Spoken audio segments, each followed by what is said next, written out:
तमिलनाडु के पहाड़ी इलाकों के बीच बसा एक छोटा सा गांव तामिरकुड्डी। हर शाम यहां सूरज के ढलते ही सन्नाटा छा जाता था।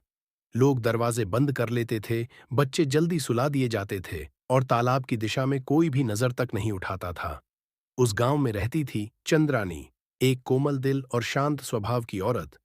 6 महीने पहले उसने एक बेटी को जन्म दिया था, पर सुबह होते होते वही बच्ची निर्जीव पड़ी थी।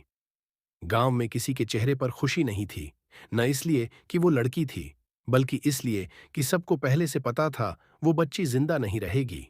पर चंद्रानी को ये सब बातें कभी बताई नहीं गईं। वो अपने खोए बच्चे की लाश देखकर टूट गई थी। दिन रात रोती, खाना नहीं खाती, नींद नहीं आती। आंखों के नीचे गहरी सूजन, शरीर सूख कर कांटा हो गया था। कभी कभी वो खाली निगाहों से शून्य में देखती रहती, मानो किसी अनजाने जवाब की तलाश में हो। 6 महीने बीत गए, जख्म पुराने हो गए, पर दर्द नहीं गया। एक दिन चंद्रानी गांव के पुराने तालाब की तरफ चली गई। वहां उसने देखा, एक औरत तालाब के किनारे बैठी थी। बाल बिखरे हुए, आंखें सूजी हुई, हाथ कांप रहे थे। वो अपने आंचल में किसी चीज को कसकर पकड़े थी और धीरे धीरे पानी की तरफ बढ़ रही थी। चंद्रानी दौड़कर उसके पास पहुंची और उसका हाथ पकड़ लिया। क्या कर रही हो बहन? उसने कांपती आवाज में पूछा। वो औरत रोते हुए बोली, मेरा क्या कसूर है बहन? अगर मैं अपने गर्भ से लड़का नहीं जगा पाई।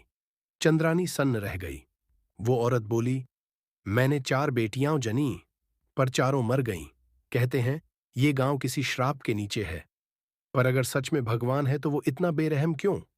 उसने रुआंसी हंसी हंसते हुए कहा, अब बस, अब मैं भी अपनी बेटियों के पास जा रही हूं।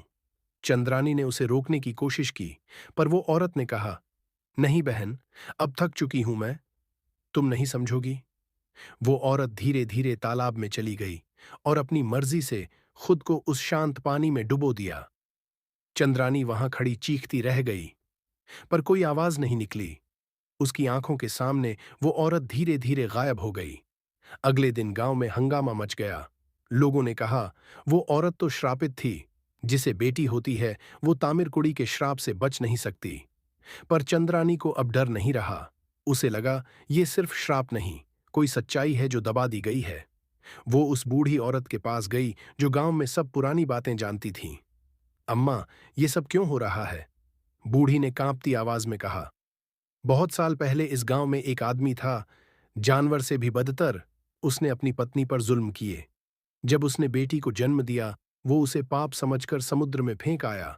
फिर उस औरत ने दूसरी बार बेटे को जन्म दिया, पर पति ने उस बच्चे को छीनकर उसे मार डाला। मरते वक्त वो औरत चीखती रही, जिस दिन कोई इस गांव में बेटी को जन्म देगा, मैं उसे अपनी बाहों में भर लूंगी, ताकि वो अकेली न मरे। तभी से हर बेटी उसी की झोली में चली जाती है। चंद्रानी सन्न रह गई। उसके दिमाग में वही औरत की बातें गूंज रही थीं। मेरी क्या गलती, अगर मैं लड़का नहीं जन पाई?